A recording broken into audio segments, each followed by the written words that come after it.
Previously, I woke up in a hospital to a life I didn't recognize. A man named Daniel, his eyes filled with love, told me he was my husband of 8 years. Those two small children peeking in the doorway, he said they were mine.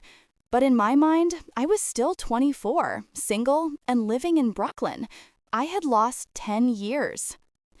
As I returned to a home I'd never seen, I felt like an imposter in someone else's life. While Daniel patiently tried to help me fall in love with him again, my daughter Sam couldn't accept me. She just wanted her real mom back. Now, let us continue from where we left off. After the breakthrough with Sam, something shifted in the house.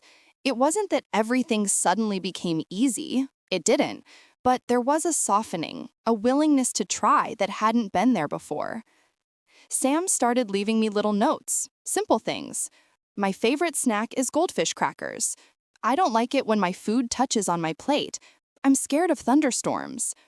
Each note was a gift, a piece of herself she was offering me, a way to bridge the gap between who I'd been and who I was now. I kept them all in a small box on my nightstand, reading them before bed like they were love letters.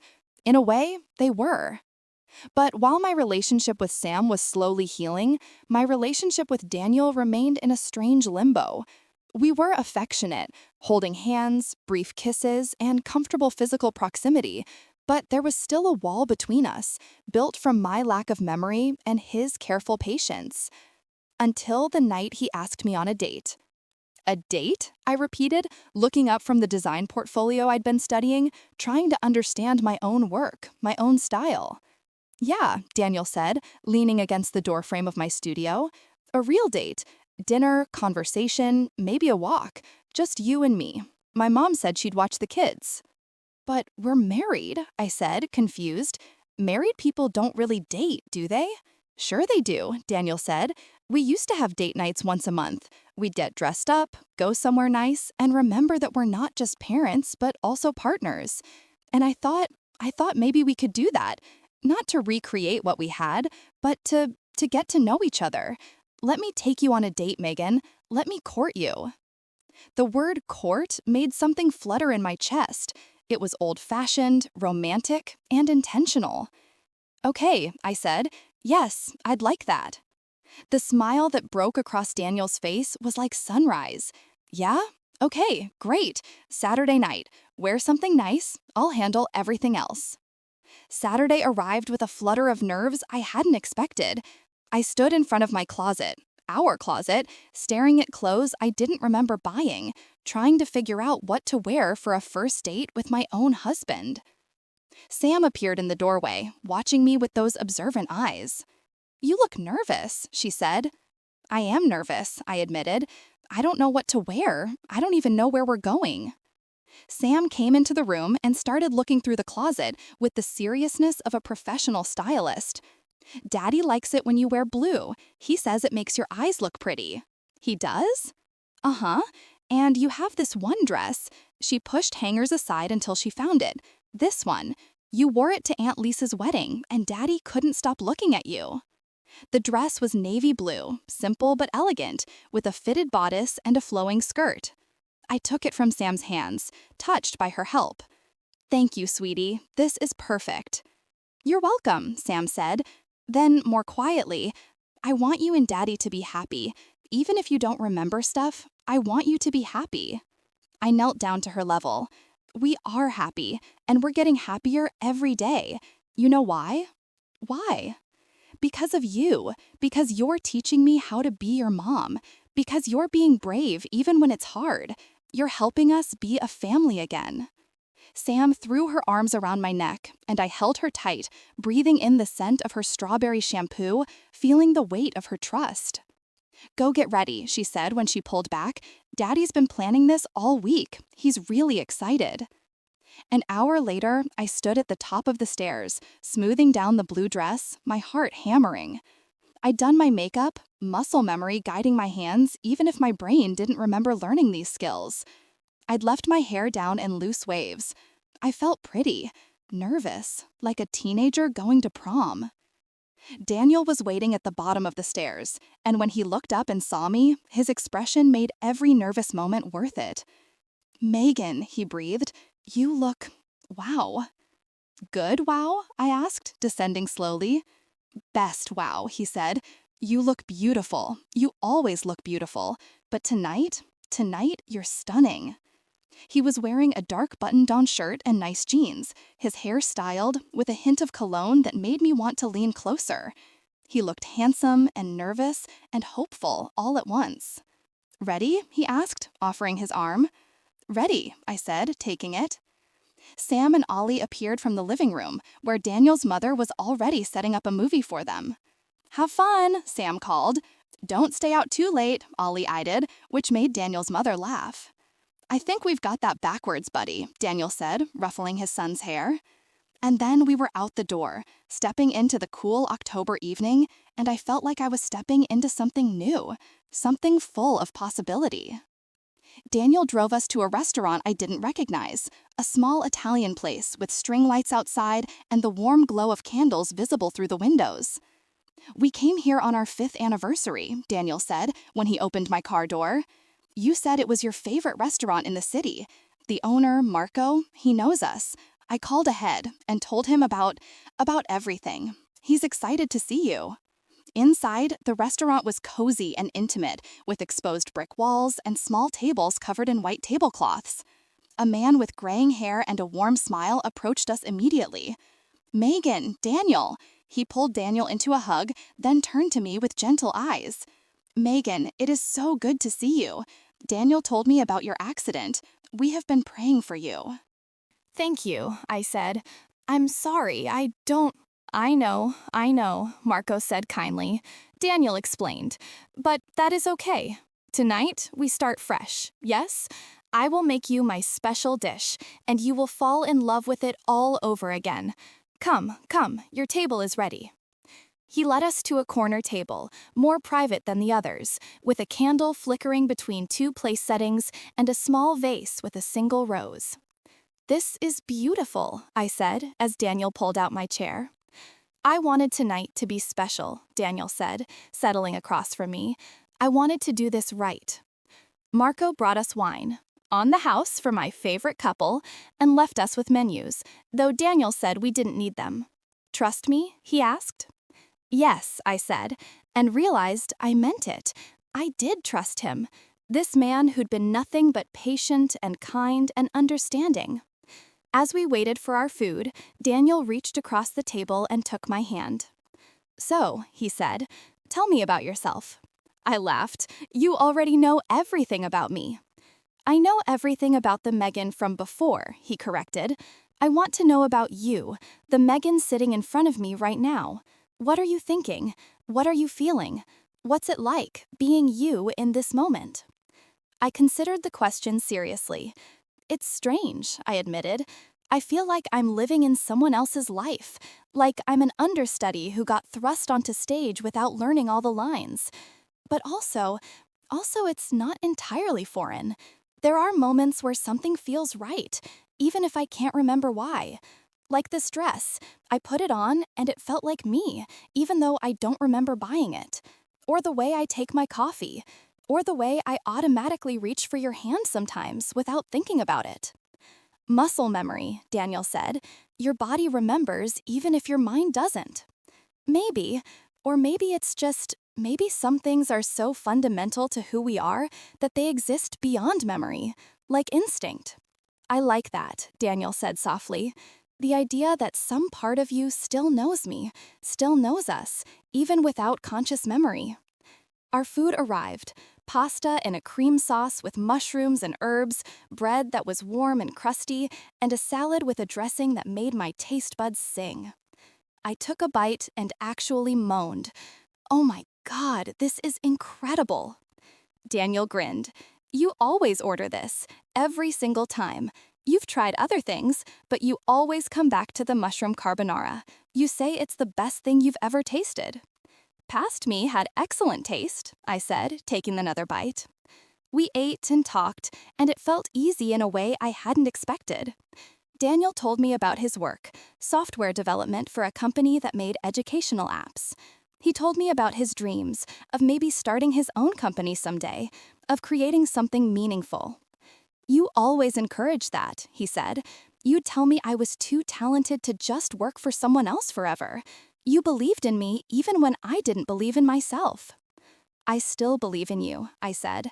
"Even if I don't remember saying it before, I can see it. You're smart and creative and good at what you do. You should pursue your dreams." Daniel's eyes got a little misty. "You have no idea how much I needed to hear that. These past few weeks, I've been so focused on taking care of you, taking care of the kids, and holding everything together. I forgot about my own dreams for a while." "Don't forget," I said firmly. "Don't put your life on hold because of me. I want you to be happy too. I want us both to be happy." "I am happy," Daniel said. "Scared, yes. Uncertain about the future, absolutely. But happy because you're here. You're alive. You're trying. That's more than I dared hope for when you were in that coma." The weight of what he'd been through hit me suddenly. While I'd been unconscious, he'd been living a nightmare, wondering if I'd ever wake up, wondering if he'd have to raise our children alone, wondering if he'd lost me forever. "I'm sorry," I said, "for what you went through, for what you're still going through." "Hey," Daniel said, squeezing my hand, "no apologies tonight. Tonight is about moving forward, not looking back. Tonight is about us." After dinner, we walked through the neighborhood, the October air crisp and cool. Daniel offered me his jacket when I shivered, and I pulled it around my shoulders, breathing in his scent. "There's a park nearby," Daniel said. "We used to go there sometimes after dinner. There's a fountain and benches, and it's usually pretty quiet at night. Want to walk there?" "I'd like that," I said. The park was small but charming, with old trees and winding paths lit by vintage street lamps. We sat on a bench facing the fountain, and Daniel put his arm around me. I leaned into him, and it felt natural, comfortable, and right. "Can I tell you something?" Daniel said after a few moments of comfortable silence. "Of course. I was terrified to ask you out tonight. I know, that sounds ridiculous. We're married, we have kids, we've been together for years. But I was terrified, because what if it didn't work? What if we didn't connect? What if you realized that without the memories, without the history, there's nothing between us?" I turned to look at him. "And now?" "Now I'm still terrified," he admitted with a small laugh, "but also hopeful, because tonight it felt like a real date. It felt like we were connecting, not as the people we used to be, but as the people we are now." "We were," I said. "We are. Daniel, I know I can't give you what you want most. I can't give you back the wife who remembers everything. But I can give you this. I can give you me, right now. And I can promise to keep trying, keep showing up, keep choosing this, choosing us." "That's all I need," Daniel whispered. "That's everything." And then he kissed me, not tentatively like before, but with intention, with feeling, with the weight of 8 years of love behind it, even if I couldn't remember those years. And I kissed him back, because even without memory, even without history, I felt something, a pull, a connection, a spark of something that could grow into love. Maybe it wouldn't be the same love we'd had before. Maybe it would be different, built on different foundations, shaped by different experiences. But maybe that was okay. Maybe love didn't have to be remembered to be real. Maybe it just had to be chosen. When we finally pulled apart, Daniel rested his forehead against mine. "I'm falling for you," he said, "all over again. Is that crazy?" "No," I said, "because I think I'm falling for you too, for the first time, which is also crazy since you're my husband." We both laughed, and it felt good. It felt like hope. "Take me home," I said, "to our home, to our family." "Our family," Daniel repeated, like he was savoring the words. I like the sound of that. We walked back to the car hand in hand, and I felt lighter than I had since waking up. Like maybe, just maybe, I could do this. I could build a life with this man. I could be a mother to those children. I could find my way home, even if the path was different than the one I'd taken before. The house was quiet when we got back. Daniel's mother had put the kids to bed and was reading on the couch. "How was your date?" she asked with a knowing smile. "Perfect," Daniel said, looking at me. "Absolutely perfect." After his mother left, we checked on the kids. Sam was asleep with a book on her chest. Apparently, she'd tried to stay up reading. I carefully removed the book, marked her place, and pulled the covers up to her chin. She stirred slightly, mumbling something that sounded like Mommy, and my heart swelled. Ollie was sprawled across his bed like a starfish, his covers kicked off, surrounded by trucks. Daniel covered him gently, and we stood there for a moment, watching our son sleep.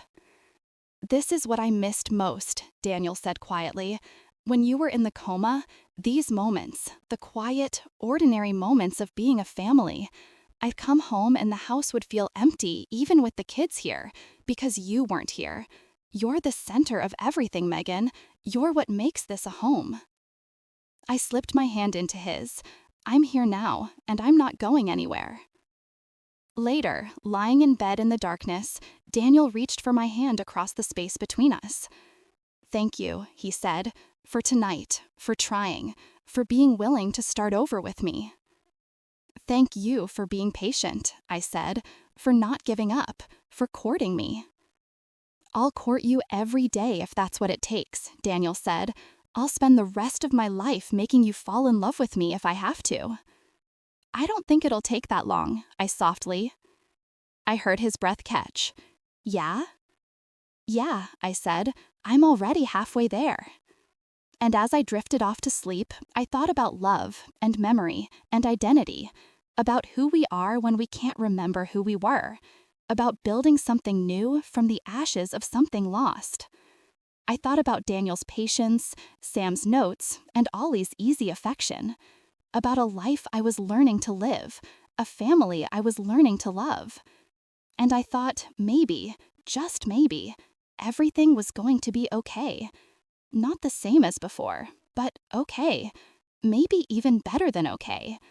Maybe even beautiful.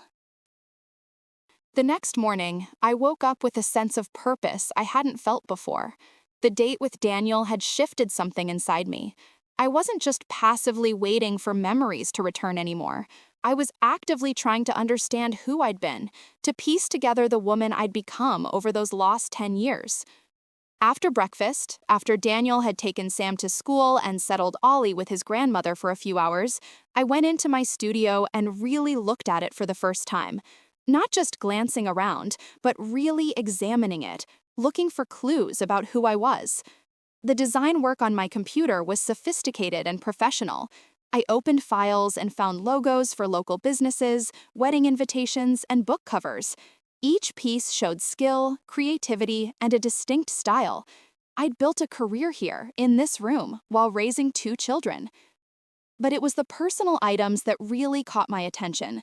A bulletin board covered in photos, not just family photos, but inspiration. Images torn from magazines, color palettes, and quotes written in my handwriting. One quote in particular stood out, written on a note card and pinned in the center of the board. "We are not defined by what we remember, but by what we choose to become." I stared at those words, wondering when I'd written them and what had prompted them. Had past me somehow known that future me would need this message? I pulled out my phone and took a picture of the quote, wanting to keep it close. Then I noticed the journals, 3 of them, lined up on a shelf. I pulled them down with trembling hands. The first one started 8 years ago, right after Sam was born. I opened to a random page and began to read.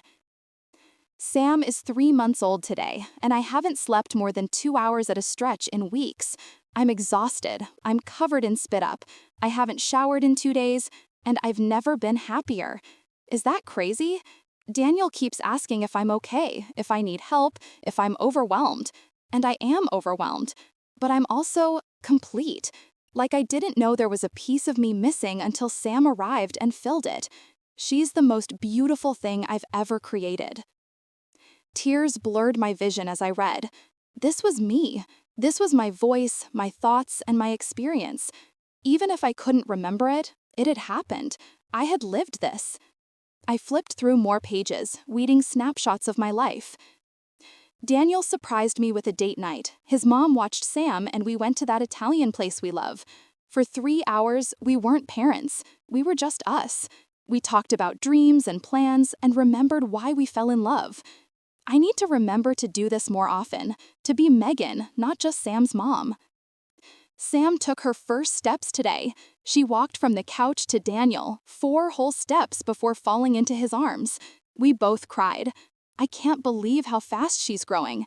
Sometimes I look at her and I'm terrified. Terrified that I'm not enough, that I'll mess her up somehow, that I don't know what I'm doing. But then she smiles at me and I think maybe love is enough. Maybe trying is enough. Pregnant again. Wasn't planning on this so soon, but here we are. Sam's only 2. I'm scared. How do you love 2 children as much as you love 1? How do you split your heart that way? Daniel says the heart doesn't split, it expands. I hope he's right. Oliver James Mitchell arrived at 3:47 a.m., 7 pounds 6 ounces, perfect in every way. Sam is suspicious of him. She keeps asking when he's going back. Daniel and I can't stop laughing. This is our life now. Chaos and love and exhaustion and joy all tangled together. I read for hours, living through my own life secondhand. The journals were sporadic, sometimes weeks between entries, sometimes months. But each one was a window into who I'd been.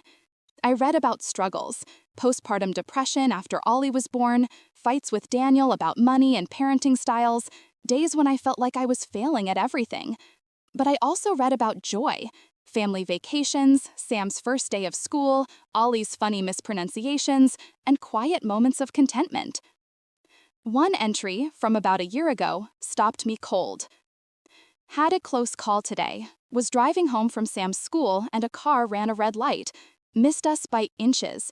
Sam didn't even notice. She was singing in the back seat. But I had to pull over because I was shaking so badly. I kept thinking, what if? What if that car had hit us? What if I'd lost her? What if she'd lost me? Life is so fragile. We think we have time, but we don't. We have now, just now. I need to remember that, need to be present, need to appreciate every ordinary moment, because they're not guaranteed. The irony was crushing. I'd written about appreciating every moment, about life being fragile, and then I'd lost all those moments I'd been trying to appreciate. But I'd also written something that resonated deeply. We have now, just now. I closed the journal and sat back, processing everything I'd read. This woman, past me, had been thoughtful, loving, scared, brave, and imperfect. She'd struggled and celebrated and lived fully.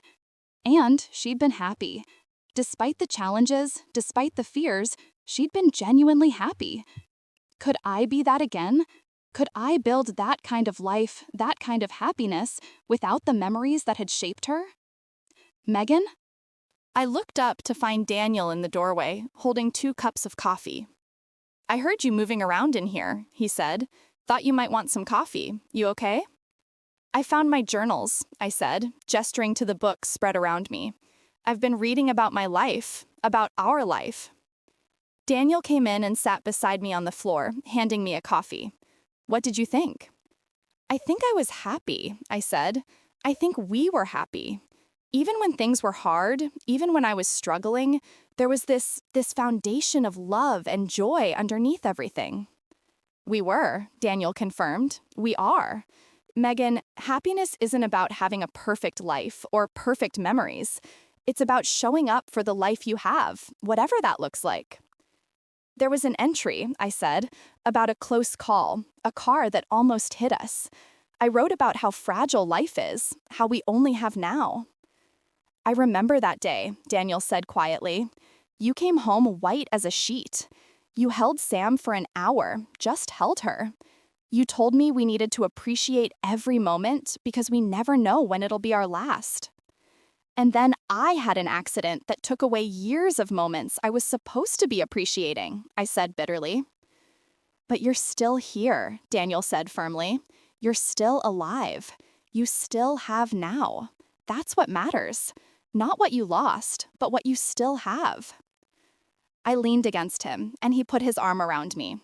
We sat there in the morning light, surrounded by evidence of a life I couldn't remember, but was slowly learning to claim. Daniel, I said. Yeah? In one of the entries, I wrote about being scared that I wasn't enough, that I'd mess up the kids somehow. Did I mess them up? Daniel actually laughed. Megan, you're an amazing mother. You're patient and creative and loving. You make up songs about vegetables to get them to eat healthy. You turn every outing into an adventure. You never miss a school event. You know exactly what to say when Sam's feeling insecure or when Ollie's scared of the dark. You're not perfect, no parent is, but you're exactly what they need. Was, I corrected. I was what they needed. Now I'm just learning. Now you're still what they need, Daniel insisted. Sam's learning that love doesn't require perfection. Ollie's learning that people can change and we adapt. You're teaching them resilience and flexibility and unconditional love. That's not messing them up. That's giving them tools for life. I wanted to believe him. I wanted to believe that I could still be a good mother, a good wife, and a good person, even without my memories. Read me something, Daniel said, nodding toward the journals. Read me your favorite entry. I flipped through until I found one that had made me smile. Today was a nothing day. No big events, no milestones, no drama. Daniel went to work, I worked from home while Ollie napped, picked Sam up from school, made dinner, burned the chicken as usual, gave the kids baths, read bedtime stories, watched TV with Daniel on the couch, my feet in his lap. A nothing day. But also everything, because this is life. Not the big moments we'll photograph and remember, but the small, ordinary moments that fill up our days. The way Sam says I love you without prompting, the way Ollie laughs at his own jokes, the way Daniel still holds my hand after 8 years. This is what happiness looks like. Not fireworks, but contentment. Not perfection, but presence. I'm grateful for this nothing day. I'm grateful for this beautiful, ordinary life. When I finished reading, I looked up to find Daniel wiping his eyes. I remember that day, he said. You did burn the chicken. We ordered pizza instead, and we watched some terrible reality show and made fun of it. It was perfect. It sounds perfect, I said. I want that again. I want ordinary days that feel like everything. We can have that, Daniel said. We're already building it. Every day, we're building it.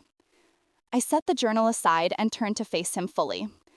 I'm scared I'll never remember. I'm scared that all these beautiful moments I read about, they'll just be stories someone told me, not experiences I lived. Then we'll make new moments, Daniel said. New stories, new memories. And maybe someday you'll look back on this time, this hard, scary, uncertain time, and you'll write in your journal about how we survived it, how we chose each other every day, how we built something new from the ashes of something lost. You really believe that?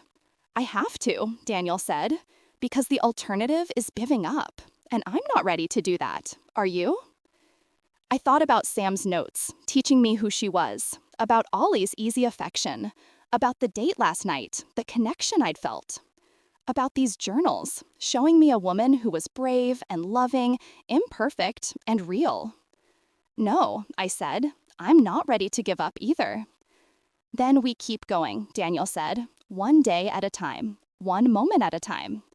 One ordinary, beautiful moment at a time, I agreed. And sitting there in my studio, surrounded by evidence of a life I couldn't remember but was learning to love, I felt something I hadn't felt in weeks. I felt like myself. Not the self I'd been before, not the self I'd lost, but the self I was becoming. And maybe that was enough. 3 weeks after coming home from the hospital, I had my first real moment of doubt. It's not about Daniel or the kids or whether I could build a life with them, but about myself. about whether I even wanted to be the woman I used to be. It started with a phone call. I was in the kitchen making lunch, grilled cheese for Ollie, which I'd learned to make without burning, when my phone rang. An unknown number. I almost didn't answer, but something made me pick up. Megan? Oh my God, Megan, is it really you? The voice was female, warm, and slightly breathless with excitement. I had no idea who it was. Yes, this is Megan, I said cautiously. It's me, it's Claire, your best friend. Daniel said you were awake, that you were home, but I wanted to give you space. But it's been weeks and I couldn't wait anymore. I had to hear your voice. I've been so worried. Claire, my best friend. The name meant nothing to me. Claire, I repeated, trying to inject warmth into my voice. Hi, I'm sorry, Daniel probably told you about my memory loss. There was a pause. He did, but Megan, it's me. We've been best friends since college. We've been through everything together. You were my maid of honor. I was yours. Our kids have playdates. We talk every day. You really don't remember me at all? The hurt in her voice was palpable, and I felt the familiar guilt wash over me. I'm so sorry, I said. I don't, but I'd like to. Would you want to come over? Maybe we could talk? Yes, Claire said immediately. Yes, I'll come over. I'll be there in 20 minutes. Megan, I've missed you so much. After we hung up, I stood in the kitchen, panic rising. Another person I was supposed to know, another relationship I was supposed to have, another role I was supposed to play. Everything okay? Daniel asked, coming into the kitchen with his laptop. He'd been working from home more, keeping an eye on me, making sure I wasn't overwhelmed. My best friend is coming over, I said. Claire, she called. Daniel's face lit up. That's great. Claire's been dying to see you. She's been texting me every day asking how you're doing. What if I can't be the friend she remembers? I asked. What if we don't connect? What if I'm not the person she needs me to be? Daniel came over and took my hands. Then you'll be the person you are, and she'll love you anyway. Claire's amazing, Megan. She's funny and loyal, and she'll understand. Just be yourself. I don't even know who that is anymore, I muttered. But 20 minutes later, when the doorbell rang, I took a deep breath and opened the door. The woman standing there was about my age, with curly red hair and freckles across her nose. She was holding a casserole dish and had tears streaming down her face. Megan, she breathed, and then she was hugging me, careful of the casserole, but fierce in her emotion. Oh God, Megan, I thought I'd lost you. I stood stiffly in her embrace, not knowing how to respond. This stranger was holding me like I was precious, like my existence mattered deeply to her, and I felt nothing but awkward discomfort. Claire pulled back, wiping her eyes. Sorry. Daniel said I should take it slow. I've been so scared. When Daniel called and said you'd been in an accident, that you were in a coma, I came to the hospital every day. I sat with you. I talked to you. I told you all about the kids, about my life, about our plans. I kept thinking if I just talked enough, you'd wake up. I'm sorry, I said, because I didn't know what else to say. I'm sorry you went through that. Don't apologize, Claire said quickly. You're here. You're alive. That's what matters. Can I come in? We settled in the living room. Ollie had been whisked away by Daniel to give us privacy, and Claire set the casserole on the coffee table. I made your favorite, she said, my mom's chicken and rice casserole. You always said it was comfort food. Thank you, I said. That's really thoughtful. An awkward silence fell. Claire was looking at me with such hope, such desperate need for recognition, and I had nothing to give her. So, she said finally, Daniel said you don't remember anything from the past 10 years? Nothing, I confirmed. The last thing I remember is being 24, living in Brooklyn with a roommate, and working as a junior designer. That was me, Claire said. I was your roommate. We lived in that tiny apartment in Williamsburg. We could barely afford rent, so we ate ramen and drank cheap wine and thought we were living the dream. I tried to find some spark of recognition, some memory of this woman, but there was nothing. What was I like then? Claire smiled, but it was sad. You were ambitious and driven. You wanted to make a name for yourself in design. You worked crazy hours and took on every project you could get. You were also kind of a mess. You'd forget to eat, forget to sleep, and forget to pay bills. I had to take care of you sometimes. And then? I prompted. And then you met Daniel. You came home one day, covered in coffee, ranting about this clumsy idiot who'd ruined your laptop, but you couldn't stop talking about him. The next day, he showed up at the coffee shop with a new keyboard and an apology, and you came home with this look on your face. I knew right then you were going to marry him. How did you know? Because you looked terrified, Claire said with a small laugh. You'd never been serious about anyone. You always said relationships were a distraction from your career. But Daniel, he changed everything. You fell hard and fast, and it scared you. But you did it anyway. You chose love over fear. I absorbed this, trying to reconcile it with who I thought I was. What happened after that, after I met Daniel? You moved in with him after 6 months. I was devastated, losing my roommate and my best friend in one go. But you promised we'd still see each other all the time, and you kept that promise. Even after you got married, even after you had kids, you made time for me. We had our standing coffee date every Tuesday morning. We'd talk about everything, our dreams, our fears, our frustrations with our husbands. I'm married too? Claire asked, then laughed. Sorry, of course you wouldn't know. Yes, I'm married to Tom. You introduced us, actually. He was Daniel's college roommate. You set us up on a blind date, and we've been together ever since. You were my maid of honor. You gave this speech at my wedding that made everyone cry. What did I say? You said that love isn't about finding someone perfect. It's about finding someone who makes you want to be better. You said Tom made me braver, kinder, and more myself. And you said that's what real love does. It doesn't change who you are. It reveals who you've always been. The words resonated somewhere, deep inside me. That's beautiful. You were always good with words, Claire said. You should have been a writer, not a designer. But you said design was more practical, more reliable. You were always practical, even when you were being romantic. I was building a picture of myself through Claire's words, just as I had through Daniel's and through my journals. But something was bothering me. Claire, I said slowly, the woman you're describing, she sounds like she had it all figured out. She sounds confident and successful and happy, but I don't feel like that person. I don't feel confident or successful. I feel lost and scared and like I'm failing at everything. Claire's expression softened. Megan, that woman I'm describing, she felt lost and scared too. She just didn't always show it. You were good at putting on a brave face, at pretending you had everything under control. But you'd call me at 2 a.m. sometimes, crying because you felt like you were failing as a mother. You'd tell me you were terrified you'd made the wrong choices, that you'd given up too much of yourself for your family. I did? All the time, Claire said. You were human, Megan. You struggled. You doubted yourself. You had bad days and good days and days where you just wanted to run away from everything. But you kept showing up. You kept trying.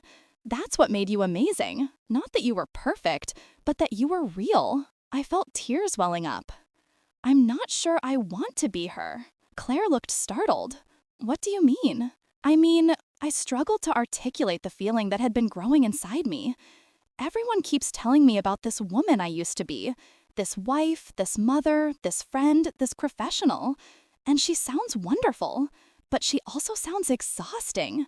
She sounds like someone who was trying so hard to be everything to everyone that she forgot to just be. I read my journals, I continued. I read about all the joy and love, but I also read about the pressure, the constant feeling of not being enough, the guilt when I worked too much or didn't work enough, the fear of failing my kids, my husband, myself. And I think maybe losing my memory is giving me a chance to be someone different, someone who doesn't carry all that pressure. Claire was quiet for a long moment. Are you saying you don't want to remember? I don't know, I admitted. Part of me desperately wants those memories back. I want to remember falling in love with Daniel. I want to remember Sam being born. I want to remember our friendship, our history. But another part of me thinks maybe this is an opportunity to build a new life with all the baggage, all the expectations, all the ways I used to limit myself. Megan, Claire said carefully, I understand what you're saying, but you can't just erase who you were. That woman, the one you're not sure you want to be, she's part of you. Her experiences shaped you. Her choices led you to this life, this family, this moment. But what if her choices aren't the ones I'd make now? I asked. What if I'm different? What if I want different things? Claire leaned forward. Then you make different choices. Megan, you don't have to be exactly who you were before. None of us are the same person we were 10 years ago, or 5 years ago, or even yesterday. We grow, we change, we evolve. But we don't erase our past, we build on it. How do I build on a past I can't remember? By honoring it, Claire said, by recognizing that the woman you were made choices that led to this beautiful life you have now. She chose Daniel, and he's an amazing husband. She chose to have children, and Sam and Ollie are incredible kids. She chose to be my friend, and I'd like to think that was a good choice too. I smiled despite my tears. I'm sure it was. So don't reject her, Claire said. Don't wish her away. Instead, take what she built and make it your own. Be the mother you want to be, not the mother you think you should be. Be the wife you want to be. Be the friend you want to be. But don't throw away everything she created just because you can't remember creating it. Her words settled over me like a blanket. She was right. I couldn't erase the past, even if I couldn't remember it. But I also didn't have to be imprisoned by it. I'm scared, I admitted.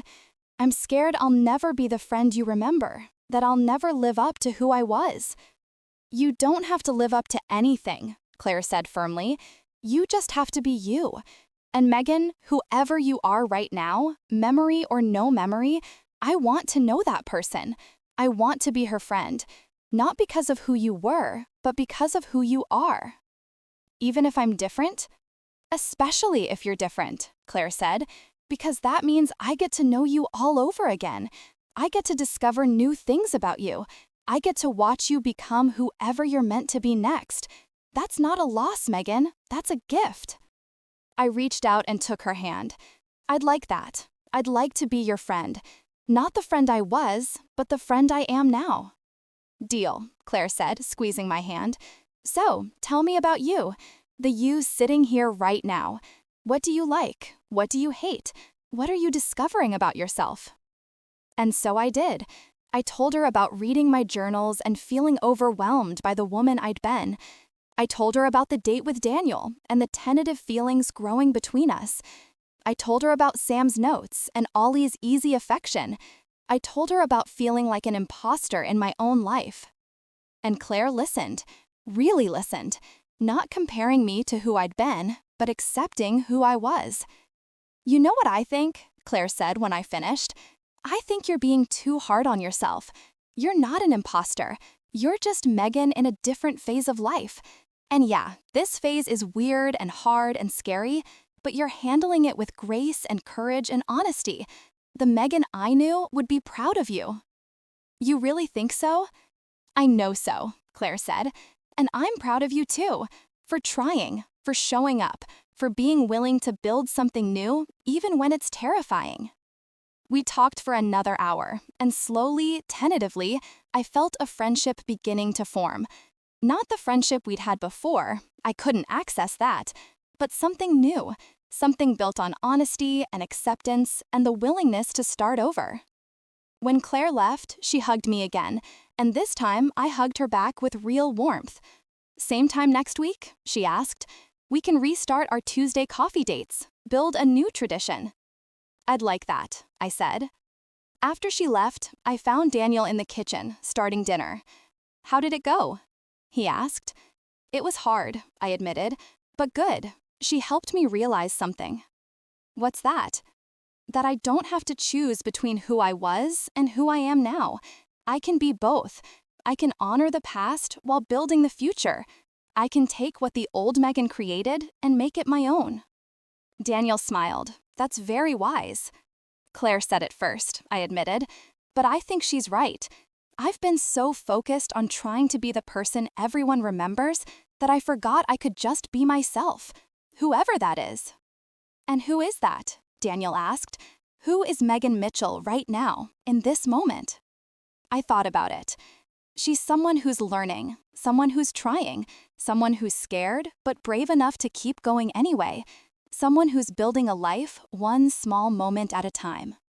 I like her, Daniel said. I like her a lot. Yeah, I said, moving closer to him. Yeah, he said. She's pretty amazing. And standing there in our kitchen, in the home we'd built, with the smell of dinner cooking and the sound of Ollie playing upstairs, I felt something click into place. I wasn't the woman I used to be.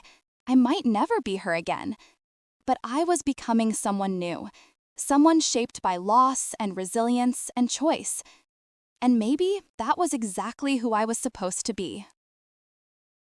They say you can't fall in love with the same person twice, but they're wrong. Over the next few weeks, I fell in love with Daniel. Not the sudden, overwhelming rush of first love, but something slower, deeper, more intentional. Every day I chose him, and every day he chose me back. It happened in small moments. Like the morning I woke up to find him already awake, just watching me sleep. That's creepy, I mumbled, still half asleep. I know, he said, not even embarrassed. But I used to do this before the accident too. You'd always wake up and call me creepy, and I'd say I couldn't help it. You were too beautiful not to watch. And what would I say? You'd say, you're lucky you're cute, and then you'd kiss me. I smiled. Well, you are lucky you're cute. And then I kissed him. It happened in the way he learned my new rhythms, my new preferences, how I liked my coffee now, a little less sweet than before, how I needed quiet time in the morning before I could handle conversation. I'd developed a habit of touching his arm when I was nervous, seeking reassurance. He noticed everything. He adapted to me, not trying to make me fit the mold of who I've been, but accepting who I was becoming. It happened in the way he made me laugh. He'd tell terrible dad jokes that made Sam groan and Ollie giggle, and I'd find myself laughing too, not at the jokes, but at his delivery, at the way his eyes crinkled when he was trying not to laugh at himself. Why don't scientists trust atoms? He asked one night at dinner. Why? Sam asked with exaggerated patience. Because they make up everything. Ollie thought this was the funniest thing he'd ever heard. Sam rolled her eyes, and I laughed, really laughed, and Daniel looked at me like I'd given him the greatest gift. It happened in the way he supported my work. I'd started taking on small freelance projects again, testing my skills, rebuilding my confidence. He'd watch the kids without complaint, bring me coffee in my studio, and ask to see what I was working on. This is really good, he said one evening, looking at a logo I'd designed for a local bakery. You're always had such a great eye for color and composition. You're biased, I said. I'm honest, he corrected. You're talented, Megan. You always have been. It happened in the way he was patient with my nightmares. They'd started a few weeks after I came home, vivid, terrifying dreams where I was lost in a fog, searching for something I couldn't name. I'd wake up gasping, disoriented, and Daniel would be there, pulling me close, murmuring reassurances until my breathing slowed. You're safe, he'd say. You're home. I've got you. And I'd believe him, because he did have me. He'd never let me fall. It happened on our new date nights. Every Saturday, his mother would watch the kids, and we'd go out, sometimes to restaurants, sometimes to movies, sometimes just for walks in the park. We'd talk about everything, our days, our dreams, our fears. We'd hold hands and steal kisses, and slowly, steadily, build something new. Tell me something I don't know about you, I said one Saturday as we walked through the park, leaves crunching under our feet. Something you don't know, or something the old you didn't know? Either. Both. He thought for a moment. I'm terrified of birds. I stopped walking. What? Birds, he repeated. They freak me out. The way they move their heads, the beady eyes, and the fact that they can just swoop down at any moment. Terrifying. I started laughing. You're a grown man afraid of birds? Don't judge me, he said, but he was smiling. I had a traumatic experience as a child. A seagull stole my hot dog at the beach. I've never recovered. That's ridiculous. That's trauma, he corrected. Did the old me know this? She did. She thought it was hilarious. She'd make bird noises just to mess with me. That sounds like something I'd do, I said, and then I made a bird noise. Daniel jumped and I dissolved into laughter. He chased me down the path, both of us laughing like children, and when he caught me, he spun me around and kissed me breathless. I love you, he said when we pulled apart. God, Megan, I love you so much. It was the first time he'd said it since I'd woken up, the first time he'd said it to this version of me. I love you too, I said, and realized I meant it. Not the love of 8 years of marriage, not the love built on shared history and accumulated memories, but love nonetheless. Real, true, chosen love. Yeah? He asked, and I could hear the hope and fear tangled in that single word. Yeah, I confirmed. I don't love you the way I used to. I can't, because I don't remember that love. But I love you the way I do now. I love your patience and your kindness and your terrible jokes. I love the way you are with our kids. I love the way you look at me, as if I'm the most important person in your world. I love you, Daniel. This version of you, this version of me, right now. He kissed me again, and I felt tears on his cheeks. Or maybe they were mine. Maybe they were both. That's enough, he whispered. That's more than enough. That's everything. It happened in the way Sam slowly warmed to me. She still had hard days, days when she'd look at me with longing for the mother she remembered. But she also had good days, days when she'd climb into my lap and tell me about school, or ask me to braid her hair, or leave me notes that said, "I love you, Mom," instead of facts about herself. One night, she came to me instead of Daniel for comfort. She'd had a nightmare, and I heard her crying from down the hall. I went to her room and found her sitting up in bed, clutching her stuffed rabbit. "Hey, sweetie," I said softly. "Bad dream?" She nodded, tears streaming down her face. "Want to talk about it?" "You left," she whispered. "In my dream, you left and didn't come back. And Daddy said you were gone forever, that you weren't coming back this time." My heart broke. "Oh, Sam, come here." I sat on her bed and pulled her into my arms, and she came willingly, burrowing into my embrace. "I'm not going anywhere," I said firmly. "I'm right here. I'm staying right here." "But what if you have another accident?" Sam asked. "What if you go away again?" "I can't promise that nothing bad will ever happen," I said honestly. "Life is unpredictable. But I can promise that I will always fight to come back to you. Always. Because you're my daughter, and I love you more than anything in this world." "Even though you don't remember me?" "Especially because I don't remember you," I said. "Because it means I'm choosing to love you every single day. Not because of memory or obligation, but because of who you are right now. Because you're smart and brave and kind. Because you're teaching me how to be your mom. Because you're you and you're wonderful." Sam was quiet for a moment, processing. Then she said, "The old you used to sing to me when I had nightmares." "I did? What did I sing?" "I don't remember the name, but it was about stars and dreams and being safe." I didn't know the song she meant, but I knew one my mother used to sing to me when I was young, one of the few clear memories I had from childhood. "How about I sing you a different song?" I offered, "and maybe it can be our new song, just for us." Sam nodded, settling more comfortably against me.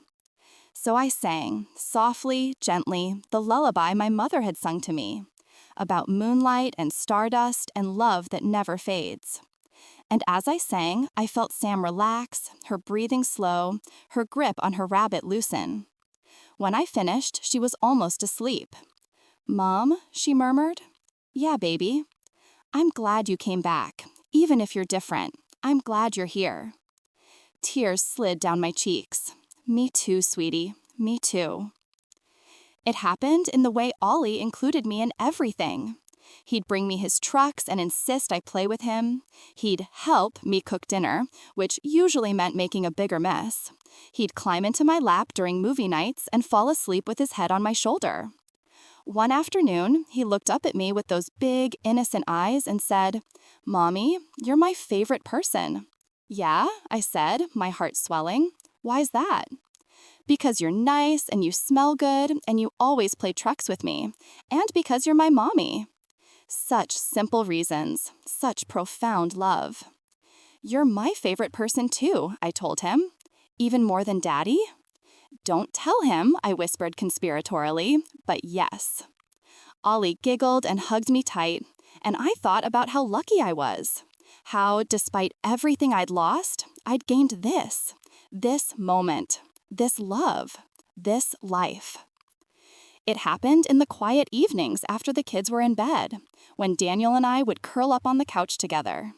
Sometimes we'd watch TV, sometimes we'd just talk. Sometimes we'd sit in comfortable silence, his arm around me, my head on his shoulder, content to simply be together.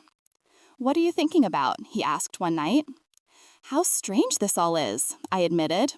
6 weeks ago, I didn't know you. I didn't know our children. I didn't know this life.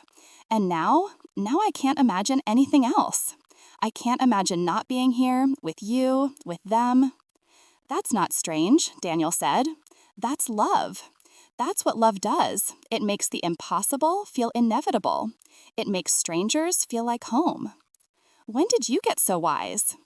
"I've always been this wise," he said. "You just didn't notice, because you were distracted by how handsome I am." I laughed and swatted his chest. "You're ridiculous." "You love it." "I do. I really do." And it was true. I loved his humor, his warmth, his unwavering support. I loved the life we were building together. Our children, our home, our ordinary, extraordinary days. I was falling in love. Slowly, steadily, surely. Not with a memory, not with a ghost of who we used to be, but with the man sitting beside me, with the family sleeping upstairs, with life unfolding around me. I was falling in love with now, and it was the most beautiful fall of my life. 2 months after waking from my coma, I had my follow-up appointment with Dr. Reeves. Daniel came with me, holding my hand in the waiting room, offering silent support. "How are you feeling?" Dr. Reeves asked once we were in her office. "Good," I said. "Better than I expected, honestly." "Any memories returning?" I shook my head. "Nothing concrete. Sometimes I'll have a feeling, like déjà vu, but no actual memories. No images, no specific moments." Dr. Reeves nodded, making notes. "That's not uncommon. The pathways to those memories may be permanently damaged. But Megan, I want to ask you something, and I want you to be honest. How are you coping emotionally? How are you handling the loss?" I thought about how to answer. 2 months ago, I would have said I was devastated, lost, grieving for a life I couldn't remember. But now, "I'm okay," I said. "I mean, yes, there's grief. I'll never remember my wedding day, or the day my children were born, or 10 years of experiences. That's a loss I'll carry forever. But I'm also grateful." "Grateful?" Dr. Reeves asked, curious. "For the chance to start over," I explained. "To build a life consciously, intentionally, to choose my family every day, not out of obligation or memory, but out of genuine love and connection. I know that sounds strange, but losing my memory has given me something too. It's given me perspective. It's given me the ability to see my life with fresh eyes and appreciate it in a way I might not have otherwise." Daniel squeezed my hand, and I could see tears in his eyes. "That's a very healthy perspective," Dr. Reeves said. "Megan, I want to be clear with you. The chances of your memories returning at this point are very slim. It's been 2 months, and we've seen no indication of recovery. You may never remember those 10 years. "I know," I said, "and I've made peace with that. Those years happened. They shaped who I became. But I can't access them, and I can't spend my life mourning what I've lost. I have to focus on what I have, and what I have is pretty amazing." Dr. Reeves smiled. "You're doing remarkably well, Megan. Many patients in your situation struggle with depression, anxiety, and identity crisis, but you seem to have found a way forward." "I have help," I said, looking at Daniel. "I have a husband who's been incredibly patient. I have children who are teaching me how to be their mother. I have friends who are willing to start over with me. I'm not doing this alone. After the appointment, Daniel and I went to lunch at our Italian restaurant.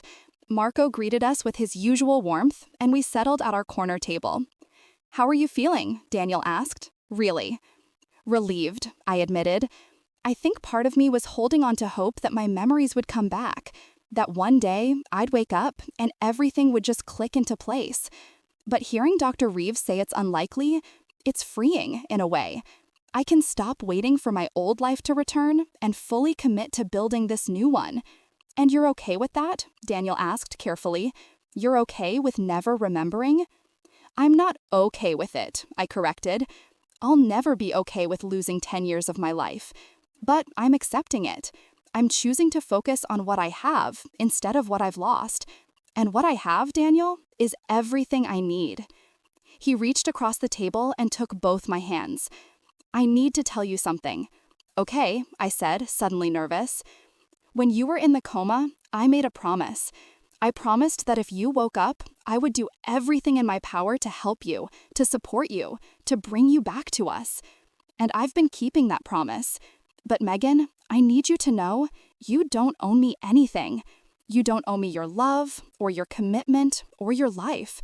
If you want something different, if you want to start completely over, somewhere else, with someone else, I'll understand. I'll support that too." I stared at him, shocked. "Daniel, what are you talking about?" "I'm saying you have a choice," he said. "You didn't choose this life, not consciously. The old you chose it, but you're not her anymore. You're someone new. And that someone new deserves to make her own choices about what she wants, who she wants to be with, how she wants to live." Tears were streaming down my face. Are you trying to give me an out? Are you trying to let me go?" "I'm trying to give you freedom," Daniel said, his own voice thick with emotion. "I love you, Megan. I love you so much it terrifies me. But I don't want you to stay with me out of obligation, or because you feel like you should, or because everyone expects you to. I want you to stay because you choose to, because you want this life, this family, me." I pulled my hands free and stood up, moving around the table. Daniel looked confused until I climbed into his lap, awkward in the restaurant booth, but I didn't care, and cupped his face in my hands. "You absolute idiot," I said through my tears. "I do choose this. I choose you. I chose Sam and Ollie. I choose this life we're building together. Not because I remember the past, but because I'm living the present. Because every day with you is a gift. Because you make me want to be brave and honest and present. Because I love you, Daniel Mitchell. I love you with everything I am, everything I'm becoming." And then I kissed him, right there in the restaurant in front of Marco and the other diners and everyone. I kissed him like he was my lifeline, my anchor, my home. When we finally pulled apart, Marco was standing nearby with a bottle of wine. "On the house," he said with a knowing smile. "For love. Always for love." That evening, after the kids were in bed, I did something I'd been thinking about for weeks. I pulled out a new journal, fresh, blank, full of possibility, and I wrote, "My name is Megan Mitchell. I'm 34 years old. I'm a wife, a mother, a designer, a friend.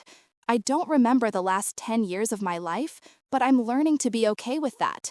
2 months ago, I woke up to a life I didn't recognize, a husband I didn't remember, children who called me mom but felt like strangers, a home that wasn't mine. And I was terrified. But something amazing has happened.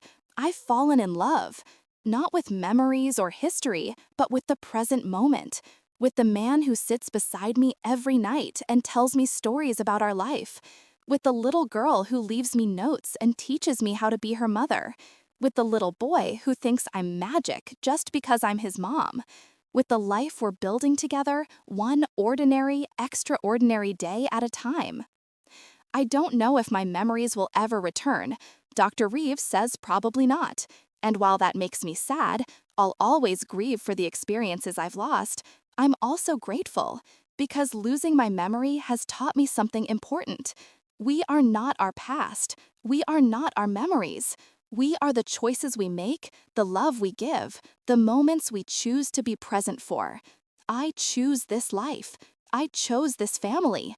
I choose to be Megan Mitchell, not the woman I was, but the woman I'm becoming. And I choose to be happy. Today was a good day. Daniel made pancakes, only slightly burned. Sam let me braid her hair without arguing. Ollie told me I was his favorite person. We had a family movie night, and I fell asleep on the couch with my head on Daniel's shoulder and Ollie curled up beside me. These are the moments I'll remember, not because my brain will store them in some perfect filing system, but because I'm choosing to be present for them. I'm choosing to notice them, to appreciate them, to let them fill me up. This is my life now, and it's beautiful. I closed the journal and looked up to find Daniel standing in the doorway. New journal? He asked. New beginning, I corrected. I'm documenting this life, the one I'm living in now, so that even if something happens, even if I lose more memories, I'll have this. I'll have proof that I was here, that I was present, that I chose this. Daniel came into the room and pulled me into his arms. I'm so proud of you, he whispered. You're the bravest person I know. I'm not brave, I protested. I'm just trying. That's what bravery is, Daniel said. Showing up, trying, choosing love even when it's scary. You're doing all of that, Megan. You're doing it every single day. We stood there in my studio, holding each other, and I felt complete. Not because I'd recovered what I'd lost, but because I'd found something new, something real, something chosen. Daniel, I said. Yeah. Thank you. For what? For not giving up on me, for being patient, for giving me the freedom to choose, for loving me, both versions of me. Always, he said simply. I'll always choose you too. And in that moment, I knew with absolute certainty that I was exactly where I was supposed to be, not because fate or memory or obligation had put me there, but because I had chosen it. I had chosen this man, I had chosen these children, I had chosen this life, and I would keep choosing it every single day for the rest of my life. 6 months have passed since I woke up from that coma. 6 months since I opened my eyes to find a stranger holding my hand, claiming to be my husband. My memories haven't returned. Dr. Reeves was right. They probably never will. Those 10 years are gone, lost to the fog of amnesia, inaccessible and irretrievable. But I'm okay with that now, because I've learned something important. Life isn't about the memories we keep, it's about the moments we live. Sam is 8 now. She still leaves me notes sometimes, but now they say things like, "You're the best mom," and "I love you more than ice cream." We have our own traditions now, our own songs, our own jokes, our own bond, built not on history, but on presence. Ollie starts kindergarten next month. He's nervous, and I'm nervous for him, but we'll face it together. He still thinks I'm magic. I hope he always does. Daniel and I are stronger than ever. Not because we have 8 years of marriage behind us. I don't remember those years. But because we have 6 months of choosing each other every single day. 6 months of building something new, something intentional, something beautiful. We're planning to renew our vows next month. Not to recreate what we had, but to celebrate what we have now. To make new promises, create new memories, start a new chapter. Claire and I have coffee every Tuesday. She's teaching me about the woman I was, but she's also getting to know the woman I am. We're building a friendship that's both old and new, and it's one of my greatest treasures. I still do design work. I'm actually busier than ever. Word got out about my story, and people want to work with the designer who started over.